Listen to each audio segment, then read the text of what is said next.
So let's talk about the changes to your SNAP/food stamp benefits. So if you get food stamps, you need to hear this. The first change is work requirements. You will now be required to work at least 20 hours a week in order to receive your food stamp benefits. Okay? You have to work or be enrolled in a job training program. All right. And there are no longer any exclusions for veterans, homeless, or foster youths. If you've aged out of foster care or were homeless or a veteran, you were excluded from these work requirements in the past. You are no longer excluded. So, depending on which state you're in, your work requirements are going to be going into effect really soon. So, check with your state to see when your requirements go into effect. Also, the age range. Um, the work requirements before only applied to people up to 55 years old. And then you no longer had work requirements. Well, that has been extended to age 64. So you do have to work or do a job training program up until age 64 in order to receive your SNAP benefits. Okay. If you have a child that's under the age of 14, you do not have work requirements. Um, Immigrants, you have to be legal. You can no longer be an illegal immigrant or non-documented in order and still receive benefits. You have to be legal, legally here in the United States and a documented immigrant in order to receive these food stamp benefits.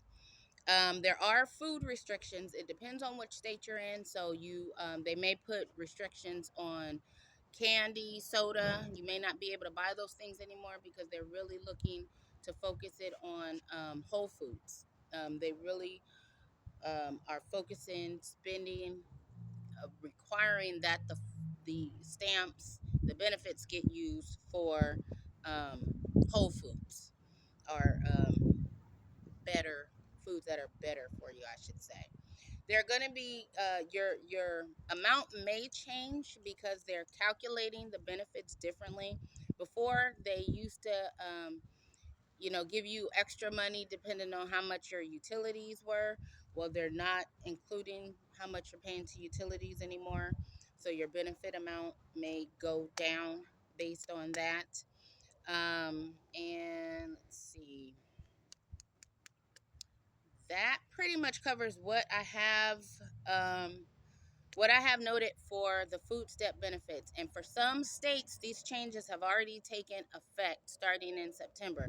So you have to check with your state to see what is going to affect you. Um, Also, if you receive SSI benefits or anything coming from the Treasury Department, like I know someone who receives veterans benefits, they get a check every month. Um, the IRS and the Treasury Department are no longer sending out paper checks. So if you receive a paper check from the Treasury Department, then you need to get that switched over to direct deposit as soon as possible. Um, because starting October 1st, they will no longer send out a paper check. So let's say if you um, get a Social Security check that comes in the mail every month, you won't get it next month because that stops. So switch over to direct deposit. That also goes for people who are waiting for an IRS check that comes from the Treasury Department. And starting October 1st, they will no longer be sending paper checks. So update your information to make sure that your funds go to you. So make sure that you switch over to direct deposit as soon as possible. Thank you guys for watching.